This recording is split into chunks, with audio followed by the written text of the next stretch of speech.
Shri Sachchidananda Sadhguru Sainath Maharaj key జై.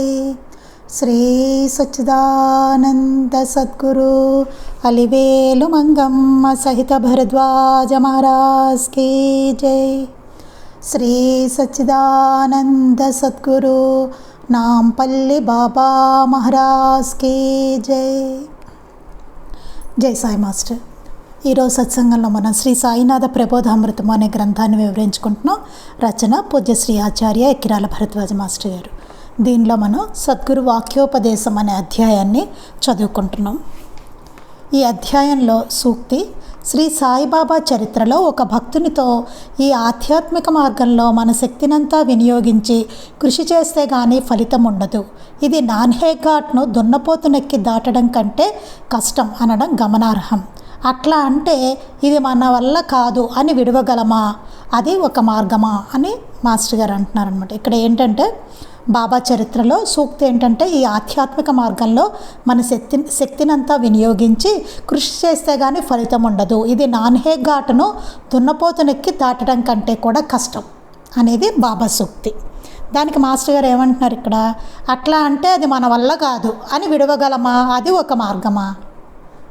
మరి అలాగని బాబా చెప్పారు కదా, మరి ఈ మార్గంలో నడవాలంటే శక్తిని అంతా వినియోగించి కృషి చేస్తే కానీ ఫలితం ఉండదు. ఇది నాన్హే ఘాట్ను దున్నపోతునెక్కి దాటడం కంటే కూడా కష్టం అని బాబా చెప్పారు. మరి అలా చెప్పారు బాబా అని మనం వదిలేయగలమా? ఇది మన వల్ల కాదనుకుని మనం దీన్ని వదిలేయగలమా? మరి అలాంటిది ఒక మార్గమా అని మాస్టర్ గారు ఇక్కడ ప్రశ్న వేస్తున్నారు. ముందు గమనించినట్టు కష్టాలన్నిటినీ తొలగించుకోవడానికి, కోరికలన్నిటినీ తీర్చుకోవడానికి మానవుడు మొదట స్వశక్తితో యత్నిస్తాడు. కానీ అన్నీ నెరవేరడానికి పరిస్థితులు ఎల్లప్పుడూ తోడ్పడవని గుర్తిస్తాడు. ముందు గమనించినట్టుగా మనకి ఏమవుతుందంటే కష్టాలన్నీ తొలగించుకోవడానికి, కోరికలు ఏమైనా ఉంటే తొలగించుకోవడానికి మొదట ఏం చేస్తాడు మానవుడు? స్వశక్తితో యత్నిస్తాడు. మనం అసలు ఏం చేయగలం ఏంటి అనేసి వాడి ప్రయత్నంతో వాడు చేస్తారనమాట. కానీ అన్నీ నెరవేరడానికి పరిస్థితులు ఎల్లప్పుడూ తోడ్పడవని గుర్తిస్తాడు. ప్రతిదీ నెరవేరాలంటే ప్రతి పరిస్థితి మనకి అనుకూలంగా ఉండదు. ఖచ్చితంగా అనుకూలంగా ఉండవండి. అన్ని పరిస్థితులు అనుకూలంగా ఉండవు మనంతటా మన స్వశక్తితో చేస్తున్నప్పుడు కదా. అప్పుడు దైవాన్ని, సాయి వంటి సద్గురువును ఆశ్రయిస్తారు. అప్పుడు ఏమవుతుంది, అయ్యో బాబోయ్ మన చేతుల్లో ఏమీ లేదు ఈ విషయంలో, పరిస్థితులు చూడండి చాలాసార్లు అనుకుంటాం పరిస్థితులు అనుకూలించట్లేదు అనుకుంటాం. సో నాకు అనేక సార్లు జరిగింది పరిస్థితులు అనుకూలించకపోవడం. వెళ్ళి మళ్ళీ మాస్టర్ గారు చెప్పుకోవాలన్నమాట. అది అందుకని అట్లాంటివి ఉంటాయి మనకి జీవితంలో కదా, చాలా ఉంటాయి అలాగా. అప్పుడు ఏమవుతుంది మనకి, అప్పుడు దైవాన్ని, సాయి వంటి సద్గురువును ఆశ్రయిస్తాడు. అప్పుడు ఏం చేస్తాం, అమ్మో మన వల్ల కాదు, మన చేతిలో ఏమీ లేదు అని గుర్తించి అప్పుడు దైవాన్ని కానీ బాబాను, సద్గురువుని వెళ్ళి ఆశ్రయిస్తాడు. అప్పుడు కూడా కొన్ని నెరవేరడము, కొన్ని నెరవేరకపోవడము చూస్తాడు. కొన్ని నెరవేరితే కొన్ని నెరవేరు, అప్పుడు కూడా ఉంటుందండి. అదే పరిస్థితి అప్పుడు కూడా ఉంటుంది. కొన్ని జరిగితే కొన్ని జరగవు. ఏమవుతుంది, జరిగినప్పుడేమో మన విశ్వాసం పొంగిపోతూ ఉంటుంది, జరగనప్పుడేమో కుంగిపోతూ ఉంటుంది. మనకు మామూలు ఇది కదా. మొదట అసంతృప్తితో భక్తి నుండి చెలిస్తాడు. అప్పుడు ఏమవుతుంది, కొన్ని నెరవేరడం, కొన్ని నెరవేరకపోవడం చూసినప్పుడు నెరవేరలేదనుకోండి, అసంతృప్తితో భక్తి నుండి చెలిస్తాడు. మరలా విశ్వసించడం, విశ్వాసాన్ని కోల్పోతూ ఉండడం జరుగుతుంది. మళ్ళీ ఏమవుతుంది, కోరికలు మనకేవో కష్టాలు తీరుతూ ఉంటాయి. తీరినప్పుడు ఏమవుతుంది, మళ్ళీ విశ్వాసం పొంగుతూ ఉంటుంది, మనకి విశ్వసించడం జరుగుతూ ఉంటుంది. మళ్ళీ ఎప్పుడో ఏదో జరగదు, లేదా ఏదో వస్తుంది పరిస్థితి, బాబా ఏంటి ఇట్లా చేశారనిపిస్తుంది, మళ్ళీ విశ్వాసాన్ని కోల్పోతూ ఉండడం అనేది జరుగుతుంది. సత్పురుషుల చరిత్రలను పఠించడము, సత్సంగము మొదలైన వాటి వలన క్రమంగా పై సూక్తికిచ్చిన వివరణలో సూచించినట్లు వివేకము బలపడి ప్రతిఫలాపేక్ష రహితమైన నిర్దిష్ట కర్మాచరణను, భక్తిని స్థిరపరచుకోవాలి. అందుకే ఏం చేయాలట, మనం ఇట్లాంటిది మన జీవితంలో జరుగుతూ ఉంటాయన్నమాట. బాబా పట్ల కూడా మన విశ్వాసం చెలించిపోతూ ఉంటుంది. అందుకని మనకు తెలుసు ఆయన సర్వసమర్థుడు అని కూడా, కానీ ఎందుకు అలా చేశారు కదా. మరి కొన్ని నెరవేరుతున్నాయి, కొన్ని నెరవేరట్లేదే. అంటే ఒకసారి చూస్తున్నారని ఒకసారి చూడట్లేదు మనల్ని. ఏంటి అసలు ప్రాబ్లం కదా, ప్రాబ్లం మనం అక్కడ. అందుకని ఏం చేయాలట, సత్పురుషుల చరిత్రను పఠించడం. అందుకని ఏం చేయాలి, సత్పురుషుల చరిత్రలను పఠించాలి. ఎంత మహనీయులు ఎవరైతే ఉన్నారో సాధు సత్పురుషు వారందరి చరిత్రలను పఠించడం సత్సంగము. అందుకే చరిత్రపారాయణ చెప్తారు మాస్టర్ గారు, ఊరికనే కాదు, అంతమంది మహనీయుల చరిత్రలు కూడా మనకు అందించింది. అందుకే అప్పుడు మనకు అర్థమవుతుంది, సరైన అవగాహన వస్తుంది అనమాట. ఈ చెలించడాలు అట్లాంటివి ఉండవు, అప్పుడు స్థిరమైన భక్తి వస్తుంది. సత్సంగము మొదలైన వాటి వలన క్రమంగా పై సూక్తికి ఇచ్చిన వివరణలో సూచించినట్లు వివేకము బలపడి అప్పుడు మనం సత్పురుషుల చరిత్రలు పఠిస్తూ సత్సంగము మొదలైన వాటిని చేసుకుంటూ ఉంటే వాటి వలన అవుతుంది మనకి క్రమంగా పైన బాబా చెప్పారు కదా, మన శక్తినంతా వినియోగించి కృషి చేస్తే కానీ ఫలితం ఉండదు. ఇది నాన్హే ఘాటును దున్నపోతునెక్కి దాటడం కంటే కూడా కష్టమని చెప్పారు కదా. ఆ పై సూక్తికి ఇచ్చిన వివరణలో సూచించినట్టు వివేకం బలపడుతుంది మనకి. బలపడి ప్రతిఫలాపేక్ష రహితమైన నిర్దిష్ట కర్మాచరణ భక్తిని స్థిరపరచుకోవాలి. అప్పుడు ఏమీ ఆశించని, ప్రతిఫలాన్ని ఆశించినటువంటి కర్మాచరణను భక్తిని స్థిరపరచుకోవాలి. దాని ద్వారా చరిత్ర పఠనము సత్సంగం తోటి ఈ విషయంలో మన శక్తినంతా వినియోగించి కృషి చేయాలని ఈ సూక్తికి అర్థం. ఆ విషయంలో అన్నమాట ఆ వివేకాన్ని పెంపొందించుకోవడానికి మనం ఏం చేయాలట, మన శక్తిని అంతా వినియోగించి కృషి చేయాలట. దానికోసం కృషి చేయాలి. చక్కగా సత్పురుషుల చరిత్రలు చదువుకోవాలి, సత్సంగం చేసుకోవాలి. అలా చేసుకుంటే అప్పుడు మనకి నిర్దిష్టమైన కర్మాచరణ, ప్రతిఫలాపేక్ష లేని నిర్దిష్టమైన కర్మాచరణ భక్తి స్థిరపడతాయి. అప్పుడు దానికోసం మనం కృషి చేయాలి. అయితే ఈ కృషిలో వివరించవలసిన విషయం మరొకటి ఉన్నది. సరే కృషి అన్నారు మాస్టర్ గారు, దీంట్లో వివరించాల్సింది ఇంకోటి ఉందని ఇంకొంచెం లోపలికి పెడుతున్నారు మాస్టర్ గారు. మానవుడు సామాన్యంగా తాను సల్పిన పూజ, నామజపము, పారాయణకు ఫలితం తన కోరికలన్నీ సాయి నెరవేర్చలేదని వాపోయినంతగా ఆయన చెప్పిన ధర్మాలను తానెంతవరకు పాటిస్తున్నాడో చూచుకోడు. ఇది అసలు అంటే బాబా భక్తనే కాదండి, అసలు దైవం విషయంలో మనం భగవంతుడి విషయంలో మనం ఆలోచించుకోవాల్సిన విషయం ఇది. చాలా స్పష్టంగా అంటే బాబా మార్గంలో ఉన్నాం, మనకే మాస్టర్ గారి మార్గంలో ఉన్నాం కాబట్టి మనకి కాదు, ప్రతి ఒక్కళ్ళు అది ఆలోచించుకోవాలి. ఏమవుతుంది సహజంగా, నేను రోజు పూజ చేస్తున్నాను, బాగుంది, రోజు గుడికి వెళ్తున్నాను, కొబ్బరికాయలు కొడుతున్నా, ప్రదక్షిణాలు చేస్తున్నాను, లేకపోతే ఇన్ని అన్నదానాలు చేస్తున్నాను, ఇంతలా నేను చేసేస్తున్నాను. లేకపోతే మనం ఉన్నాం అనుకున్న అబ్బో ఇన్ని పారాయణలు చేస్తున్నా, ఇన్ని సత్సంగాలు చేస్తున్నా, ఇంత సద్గురు సేవ చేస్తున్నాను, ఏదో మనకుండే మనకి ఇంకోళ్ళకి ఉండేళ్ళు ఇంకోళ్ళకి అన్ని సాంప్రదాయాల్లో.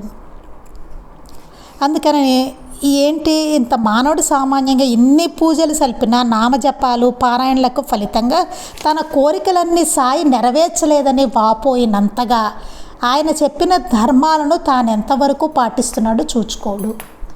దాని గురించి ఏమవుతుంది, మనం ఏదో ఏంటి నా కోరిక అన్నీ చేస్తున్నా సరే బాబా నా కోరిక తీర్చలేదు లేదా నా కష్టం తీర్చలేదు అని వాపోతాం, బాధపడతాం. దాని గురించి బాధపడినంతగా మనం అంటే బాబా తీర్చలేదు నేను ఇన్ని చేస్తున్నా సరే అని బాధపడినంతగా ఆయన చెప్పిన ధర్మాలను నేను ఎంతవరకు పాటిస్తున్నాను అన్నది ఆలోచించుకో. ఇది ఎక్కువ బాధపడతాం, కానీ ఆయన చెప్పినట్టు ఉంటున్నాం మనం. ఆయన చెప్పినట్టు ఉంటే ఎందుకు జరగదు, ఆయన చెప్పినట్టు ఉండం, పూజల పాటు పూజలు చేస్తాం, వీటికి పాటు వీటి అన్నీ చేసుకుంటాం కదా, మనకు తెలుసు కూడా లోపల ఆ విషయం. కానీ బయటికి బాధ మాత్రం ఆయన తీర్చేయాలని ఉంటుంది. నేను ఏ కొద్దిపాటి పూజ చేసినా, కొద్దిపాటి కోరినా, ఏం ప్రార్థించినా ఆయన తీర్చేయాలని ఉంటుంది. కానీ ఆయన చెప్పినట్టుగా ధర్మాన్ని మాత్రం మనం ఆచరించాం, పై సూక్తుల్ని మాత్రం మనం ఆచరించాం, బాబా సూక్తుల్ని బోధనని ఆచరణకు మాత్రం తీసుకురాం. మన పాటికి మనం ఉంటాం, మనకి ఎట్లా అదే పులిస్తరాకులాగా గాలి వస్తే ఎటు పోతుందో అటు మన మనసు అట్టట్ట తిరుగుతూ ఉంటుంది. మన భావాలతోటి, మన బలహీనతలతోటి, రాగద్వేష అసూయాది భావాలు, మనలో ఉండే బలహీనతలు ఇవన్నీ పనిచేస్తూనే ఉంటాయి అన్నమాట. మన బాబా ఇది వచ్చినప్పుడు ఇట్లా చేయమన్నారు కదా, ఇట్లా ఎందుకు చేయకూడదు మనం, అట్లా ఆలోచించాం మనం. అసూయం జయించమన్నారు, ఎట్లా జయించాలి, కోపతాపాల పనికి రావని ఎట్లా ఉండాలి, ఇవన్నీ చాలా అసలు ఒకటో రెండో అనుకుంటున్నా, ఇంకా అది ఎన్నో చెప్పారు కదా బాబా మనకి. అవన్నీ ఎందుకు చేయడం లేదు మనం, ఇవన్నీ చూసుకోం మనం. దాని పాటికి దానికి మన భావాలు నడుస్తూ ఉంటాయి. కానీ నేను ఏదో పూజ చేసినందుకో, కొబ్బరికాయ కొట్టినందుకో నేను ప్రార్థిస్తే నా ప్రార్థనలు ఆయన మన్నించాలంట. అది ఎంతవరకు అసలు సమంజసం మనకు మనే ప్రశ్న వేసుకోవాలి. మన పిల్లవాడికి అడిగిందల్లా ఇస్తున్నామండి, కానీ వాడు చదవట్లేదు. చదువుకోరా అంటున్నాం, వాడు చదవడు. చెప్పినట్టు వెంట చదవడు వాడు. ఏం చేయాలి? చెప్పిన పని చేయలేకపోతే ఎట్లా ఉంటుంది తండ్రికి కదా? మనకు తెలుసు ఆ బాధ ఎలా ఉంటుందో. వాడు ఇవన్నీ నెరవేరుస్తున్నాం, మనం వాడు చేయట్లేదు. ఆయనకి ఎట్లా ఉండాలి అసలు మన మీద? చివరికి మనం ఏం చేస్తామేమో అప్పుడు, నువ్వు చదవరా ఇస్తాను అని చెప్తావు. ఇంకా చివరికి ఇన్ని చేశాను, నువ్వేమో వినట్లేదు, నువ్వు చదివితే కానీ ఇవ్వనంటాం అప్పుడు మనం కదా. అవునా? అట్లా ఏంటంటే మనకు ఆ బాధ తీర్చట్లేదు అని ఉన్నంత బాధ, ఆ వాపోయినంతగా ఇన్ని చేస్తున్నా సరే ఆయన తీర్చట్లేదు అనే వాపోయినంతగా ఆయన చెప్పిన ధర్మాలను తాను ఎంతవరకు పాటిస్తున్నాడో చూసుకోడు. ఆయన చెప్పిన ధర్మాలు పాటిస్తున్నామా? దాని గురించి వాపం మనం, అయ్యో పాటించట్లేదే, అది పాటిద్దామే, అది అట్లా ఉండదు. ఎంతవరకు పాటిస్తున్నామో చూసుకో. నేను ఇన్ని చేశాను కానీ నాకు తీర్చట్లేదు ఆయన అనేదే ఉంటుంది మనకి. ఇలాంటి ధర్మాలను సాయిబాబా చలనం లేని విశ్వాసంతో నీ గురువునే నువ్వెప్పుడూ అంటిపెట్టుకో. ఇతర గురువులు ఎంత గొప్పవారైనా, నీ గురువు ప్రతిభ ఎంత తక్కువదైనా సరే అని చెప్పారు. అందుకే ఏం చెప్పారంటే నువ్వు ఎంతలా అంటిపెట్టుకోవాలి, మనం ఎంతలా గురువుని అంటిపెట్టుకోవాలి అనేది కూడా బాబా చెప్పారు. చలనం లేని విశ్వాసంతో, ఎక్కడా చలించినటువంటి విశ్వాసంతో నీ గురువునే నువ్వెప్పుడు అంటిపెట్టుకో అని చెప్పారు. మనం ఎవరినైతే గురువుగా తలచి పూజిస్తున్నామో వారిని అంటిపెట్టుకుని ఉండమని చెప్తున్నారు మాస్టర్ గారు. ఇతర గురువులు ఎంత గొప్పవారైనా సరే, వారు ఎంత గొప్పవారైనా కానీ అంటిపెట్టుకో. నీ గురువు ప్రతిభ ఎంత తక్కువదైనా సరే అని చెప్పారు. అందుకే అంటే మనం ఏ పాటికి అసలు ఆచరిస్తున్నాం, మనం దాన్ని తెలుసుకోవాలి. మహాత్ముల దూషణ జరిగే చోట ఉండకూడదు అనే సూక్తులలోనూ మరి అనేక ఇతర సూక్తుల్లోనూ చెప్పారు. వీటిని కూడా అనేక సందర్భాల్లో చెప్పడం జరిగింది. మహాత్ముల దూషణ జరుగుతున్న చోట ఉండకూడదు అని చెప్పారు. మహనీయులను దూషించడం అనేది మహాపాపం. ఇప్పుడు చూడండి, బాబాని ఎన్ని రకాలుగా దూషిస్తున్నారు చూసారా, మనం చూస్తూ ఉంటాం కదా. ఇప్పటికే ఎన్ని బాబా మందిరాలు వచ్చి ఇన్ని జనాలకు ఎంత అనుభవాలు కలిగి, ఇంతమంది బాబా భక్తులు, అసలు సందు సందులోనూ బాబా గుళ్ళు ఉంటున్నాయే, ఇంతమంది బాబా భక్తులు, అందరిలోనూ బాబా పటాలు, విగ్రహాలు ఎక్కడ చూసినా ఉంటున్నాయి. షాపుల మీద పేర్లు కూడా బాబా ఫోటోతో పెట్టుకుని, అంతలాంటి ఇలాంటి ఇదిలో కూడా బాబాని ఆయన ముస్లిం అంటూ దూషిస్తున్న వాళ్ళు ఉన్నారు. చాలా ఇంకా అసలు ఇంకా నాకు చెప్పడానికి కూడా కష్టంగా ఉంది. అట్లాంటి పదజాలంతో ఆయన్ని దూషిస్తున్నారు. ఎంత మహాపాపం చూడండి. అలాంటి చోట ఉండకూడదట. మహాత్ముల దూషణ జరిగే చోట మనం ఉండకూడదు అని చెప్తున్నారు అక్కడ అనే సూక్తుల్లోనూ మరి అనేక ఇతర సూక్తుల్లోనూ చెప్పారు. వీటిని సందర్భానుసారంగా ఇంతకుముందే ప్రస్తావించాను. ఇక్కడ ఈ క్రింది సూక్తిని ప్రత్యేకంగా పరిశీలించుకోవాలి అని చెప్తున్నారు. ఇక్కడ మళ్ళీ ఇందులో నుంచి మాస్టర్ గారు ఇంకో సూక్తిలోకి ఎడుతున్నారండి. కొంచెం కంటిన్యూషన్ మనం కాస్త జాగ్రత్తగా దీన్ని చదువుకుంటే కానీ మనకు అర్థం కాదు. ఇది ఒక సూక్తికి అట్లా కనెక్ట్ చేసుకుంటూ వస్తున్నారనమాట. దీనికి ఇంకొక ఉదాహరణ చెప్తారండి నేను. అంటే ఇక్కడ ఏం చెప్పారు, ఇతర గురువులు ఎంత గొప్పవారైనా నీ గురువు ప్రతిభ ఎంత తక్కువదైనా సరే అంటారు. ఇక్కడ ఏంటంటే ఇక్కడ కూడా వస్తూ ఉంటాయి లేనిపోని గొడవలు. వివిధ మహాత్ములు సన్నిధిలో ఉన్న వాళ్ళకి ఈయన గొప్ప, ఆయన తక్కువ, ఆయన గొప్ప, లేకపోతే ఈయన ఫలానా ఆయన తక్కువ, ఇట్లాంటివి. అసలు ఎవరు గొప్ప ఎవరు తక్కువ అది ఎందుకు, ముందు వారు చెప్పినవి ఏమైనా మనం పాటిస్తున్నామా లేదా అది చూసుకో. అసలు అదంతా అనవసరం కదా. మహనీయులందరూ రూపాలు ఆయన సాయినాథుల వారు అందరు మహనీయుల రూపంలోనూ ఆయనే ఉన్నానని చెప్తాను. సకల సాధు సత్పురుషుల రూపంలోనూ ఆయనే సకల సాధు స్వరూపి అధ్యాయం చదువుకున్న తర్వాత కూడా అట్లాంటి డౌట్ మనకి రాకూడదు. మళ్ళీ ఈయన గొప్ప ఈయన తక్కువ, ఆయన గొప్ప ఈయన తక్కువ, వేస్ట్ డిస్కషన్స్ అనమాట అట్లాంటివన్నీ. అందుకని మనల్ని ఎక్కడ ఉంచితే అక్కడ వాళ్ళు అంటిపెట్టుకుని ఉండండి అని చెప్తున్నారు. అంటే మళ్ళీ ఇక్కడ నకిలీ గురువుని తీసుకురాకండి దయచేసి, అది కాదు నేను అనేది. అసలు సిసలైన మహనీయులు, అసలు సిసలైన సద్గురువులు చూసుకోవాలి ఇక్కడ. అలాంటప్పుడు మహాత్ముల దూషణ జరిగే చోట ఉండకూడదు అని చెప్పారు. ఈ మహాత్ములు ఆ మాదేదో వాళ్ళు ఎక్కువనో వీళ్ళు తక్కువనో ఏవో మాట్లాడుకుంటూ ఉంటారు కదా, అలాంటి చోట మనం ఉండకూడదు, దూషణలు జరిగే చోట అని చెప్తున్నారు. వీటిని సందర్భానుసారంగా ఇంతకుముందే ప్రస్తావించాను. ఇక్కడ ఈ క్రింది సూక్తిని ప్రత్యేకంగా పరిశీలించమంటున్నారు. ఇంకో సూక్తి చెప్పి అంత కనెక్ట్ చేస్తున్నారు మాస్టర్ గారు. ఇది ఒకటి చదువుకుంటే మనకు అర్థం కాదు. ఈ సూక్తి నుంచి మన కింద సూక్తికి వెళ్ళినప్పుడు పై సూక్తి క్లారిటీ కూడా వస్తుందన్నమాట. అట్లా చదువుకోవాలి. నన్ను సరిగా వినియోగిస్తే నీకు చక్కగా సేవ చేస్తాను అంటుంది ధనం, నన్ను సరిగా వండితే నీకు బాగా ఉపకరిస్తాను అంటుంది అన్నం అని చెప్తున్నారు మాస్టర్ గారు. ఇక్కడ సరిగా వినియోగించబడిన ధనం సరిగా వండిన అన్నం వలె మనకు శక్తిని, ఆధ్యాత్మిక లౌకిక స్వస్థతను చేకూరుస్తుందని, లేకుంటే సరిగా ఉడకని అన్నం వలె వ్యర్థమే కాక కష్టదాయకం కూడానని దీని సారాంశం. ఇక్కడ ఏం చెప్తారంటే మాస్టర్ గారు, సరిగా వినియోగించబడిన ధనాన్ని సరిగ్గా వినియోగించాలట. అంటే మంచి పనులకు వినియోగించడం, అలాగా సత్కార్యాలకు ధనాన్ని వాటిని సద్వినియోగం చేయడం. సరిగా వినియోగించబడిన ధనం సరిగా వండిన అన్నం వల్లే, సరిగ్గా కనుక వినియోగిస్తే ధనం మనకి సరిగ్గా వండిన అన్నం వలె, చక్కగా ఉడికిన అన్నం వలె మనకి శక్తిని, ఆధ్యాత్మిక లౌకిక స్వస్థతను చేకూరుస్తుంది. అది అప్పుడు మనకి సరిగ్గా వండిన అన్నం మనకి శక్తిని ఎట్లా ఇస్తుందో అట్లాగే మనం చక్కగా వినియోగిస్తే కనుక దేన్నైనా ఆధ్యాత్మిక లౌకిక స్వస్థతను చేకూరుస్తుంది. అది లేకుంటే సరిగా ఉడకని అన్నం వలె వ్యర్థమే కాక కష్టదాయకం కూడానని దీని సారాంశం. లేకపోతే ఏమవుతుంది, సరిగ్గా ఉండకపోతే అన్నం ఉపయోగం ఏముందండి మనకి, అది వ్యర్థము కష్టదాయకం కూడాను అట్లానే అవుతుంది. ఇది కూడాను ఆధ్యాత్మికత కూడా మనం సరిగ్గా దాన్ని వినియోగించుకోవాలి. దేన్నైనా, ధనాన్నైనా, అన్నాన్ని, ఏదైనా మనం దాన్ని సద్వినియోగం చేస్తేనే ఫలితం, దేనైనా సరే. స్వల్పంగా తిను, రుచులకు పోవద్దు, 1-2 రకాల పదార్థాలతో తృప్తి చెందు. ఇక్కడ చెప్పారు స్వల్పంగా తిను, రుచులకు పోవద్దు, 1-2 రకాల పదార్థాలతో తృప్తి చెందు అని చెప్పారు. అది సాధనగా కూడా చేయవచ్చు.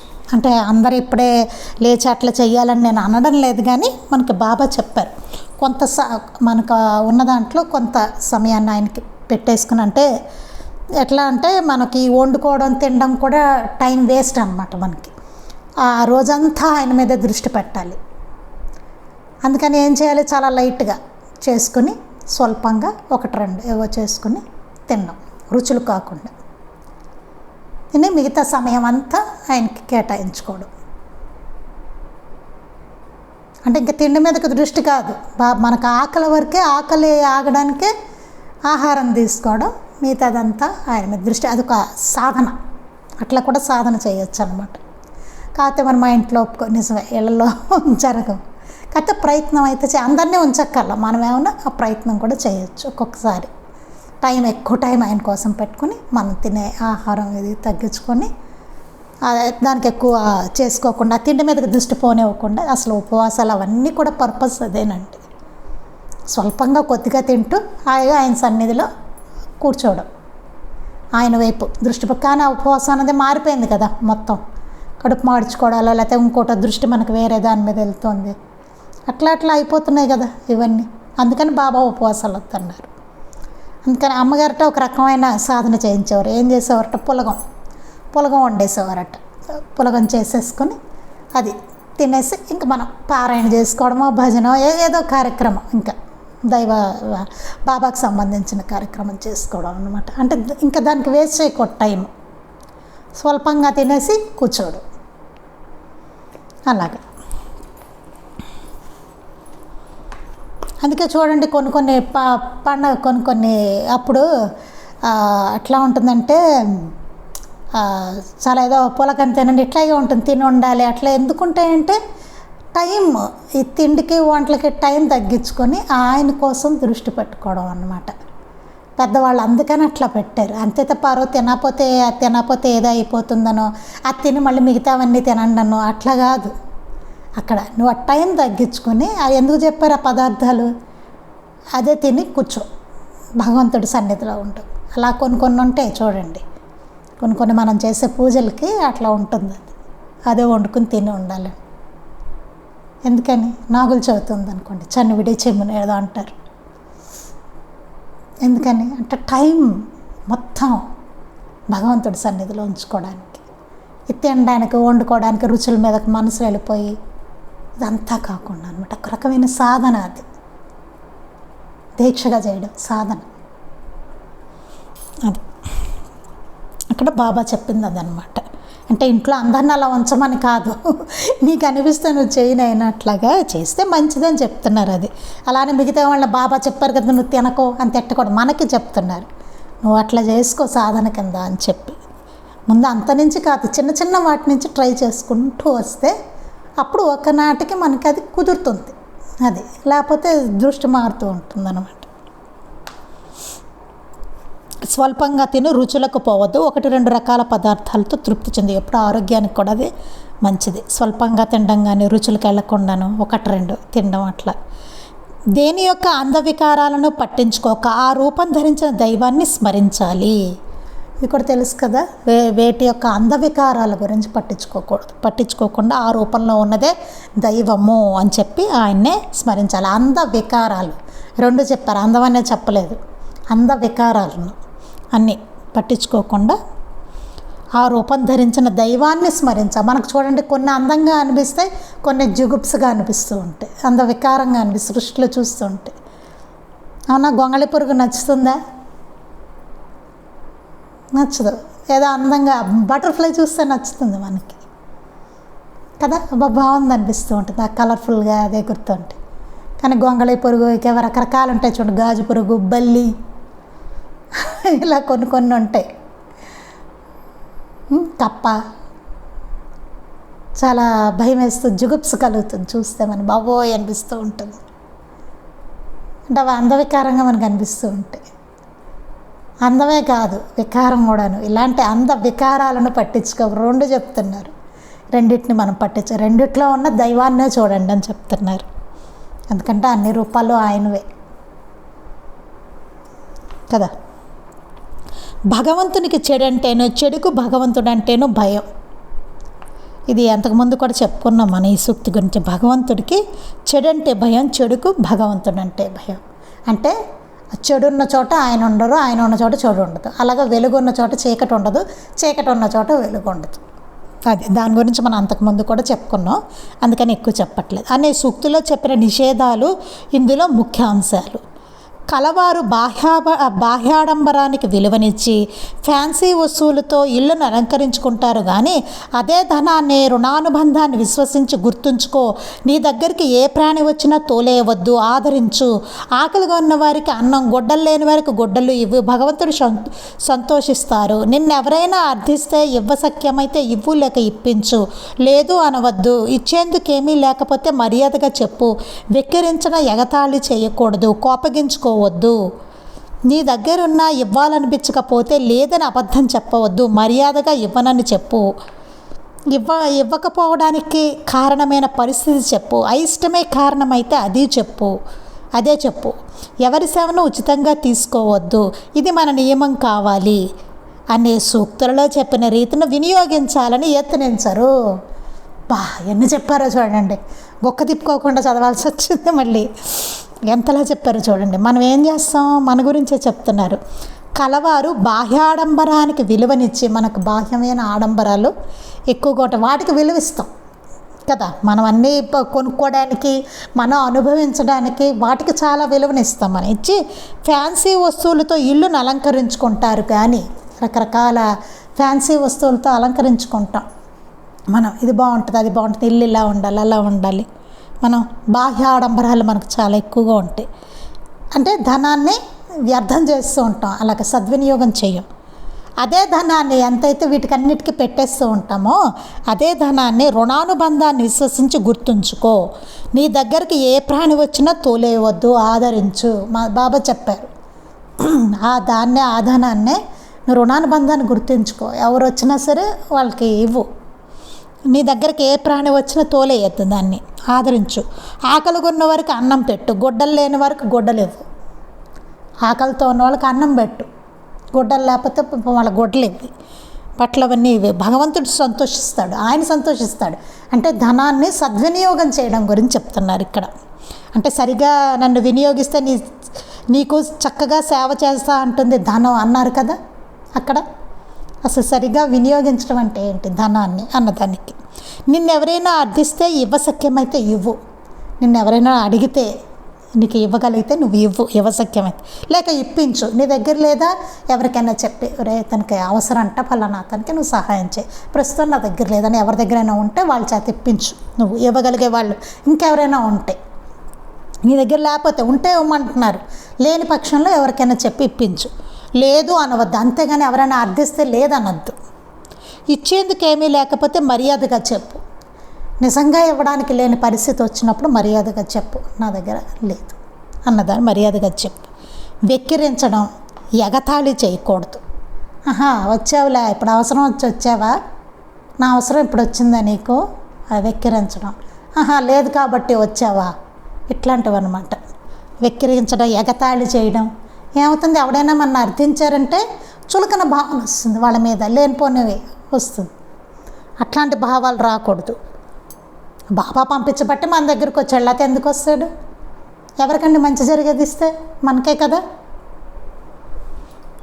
బాబా పంపిస్తేనే వస్తారు. అందుకే చెప్పారు రుణానుబంధాన్ని గుర్తుపెట్టుకో, ఏ జీవి వచ్చినా సరే ఆదరించి, ఇవన్నీ ఎందుకు చెప్పారు?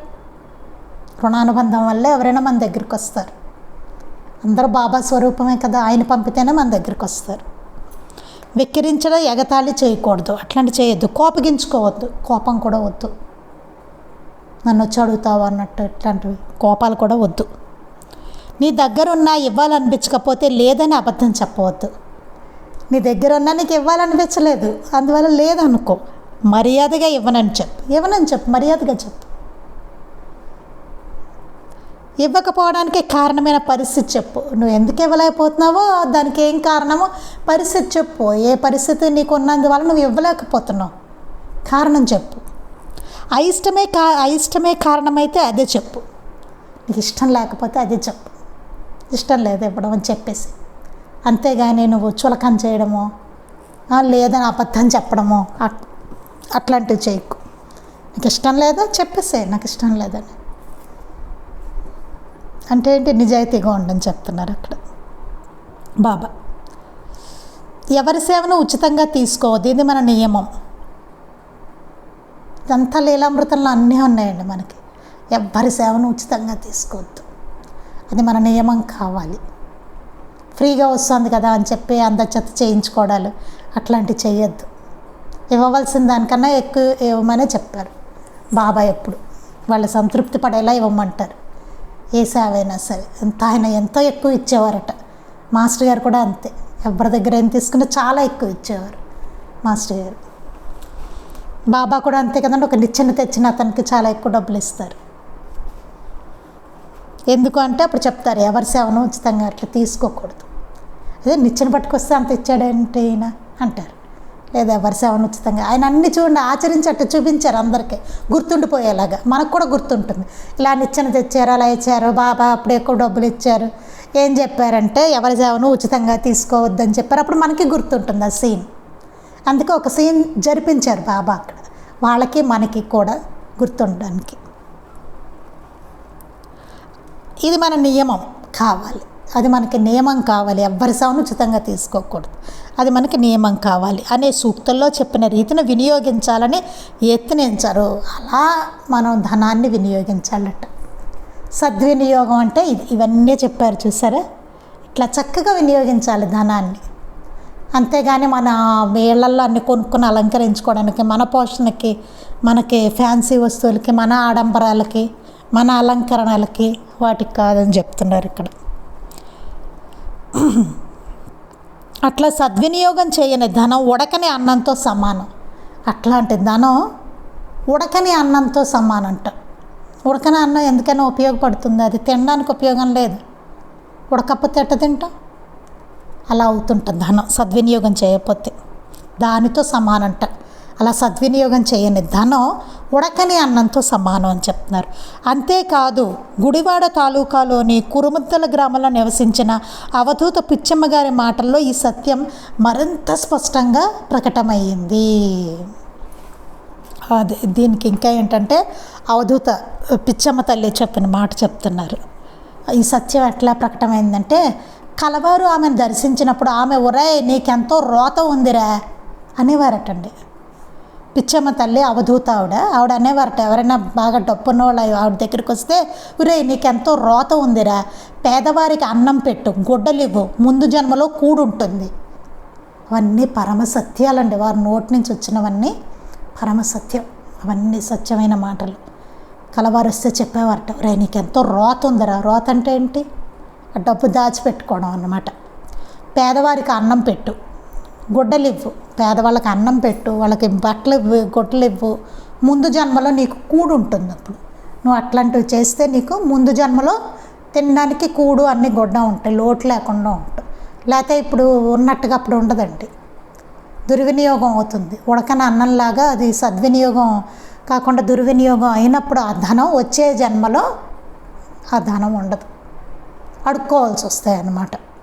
ముందు జన్మలో కూడు ఉండదు, తినడానికి ఉండదు. ఎవరికి పెట్టకుండా తింటే మాత్రం ఒకళ్ళు పేదలకు వాళ్ళకి యాచించిన వాళ్ళకి పెట్టకుండా ఉంటే కనుక పేదలకు వాటెవర్ ఎవరికైనా ముందు జన్మలో కూడు ఉండదుట. అలా పెట్టి వాళ్ళకి చేస్తేనే ఆదరిస్తేనే ముందు జన్మలో కూడు ఉంటుందట అనేవారట. ఇక్కడ రోతలంటే ధనాడంబరాలతో సేకరించబడిన ఆడంబరమైన వస్తు విలాసాలని అర్థం. అదే నేను చెప్పాను కదా ఇందాక, ఆడంబరాలకి దాన్ని వినియోగించుకోవడం అని అర్థం అన్నమాట. ఇంకా చాలా ఉందండి, రేపు ఇంకా మిగిలింది మనం చెప్పుకుందాం. చక్కగా ఒక సూక్తికి ఒకటి మాస్టర్ గారు లింక్ చేసుకుంటూ చెప్తున్నారు. అది కాస్త జాగ్రత్తగా మనం అర్థం చేసుకునే ప్రయత్నం చేద్దాం. అర్థం కాకపోతే మళ్ళీ కొంచెం వెనక్కి వెళ్ళి మళ్ళీ చదువుకోవచ్చు, తొందర ఏమీ లేదు. నెమ్మదిగా 1కి 10 సార్లు మనం ఆలోచించుకొని చదువుకోవడం. శ్రీ సచ్చిదానంద సద్గురు సాయినాథ్ మహారాజ్ కీ జై. శ్రీ సచ్చిదానంద సద్గురు అలివేలు మంగమ్మ సహిత భరద్వాజ మహారాజ్ కీ జై. శ్రీ సచ్చిదానంద సద్గురు నాంపల్లి బాబా మహారాజ్ కీ జై. గురుదేవ దత్త అవధూత చింతన. లోకా సమస్తాః సుఖినో భవంతు. లోకా సమస్తాః సుఖినో భవంతు. లోకా సమస్తాః సుఖినో భవంతు. జై సాయి మాస్టర్.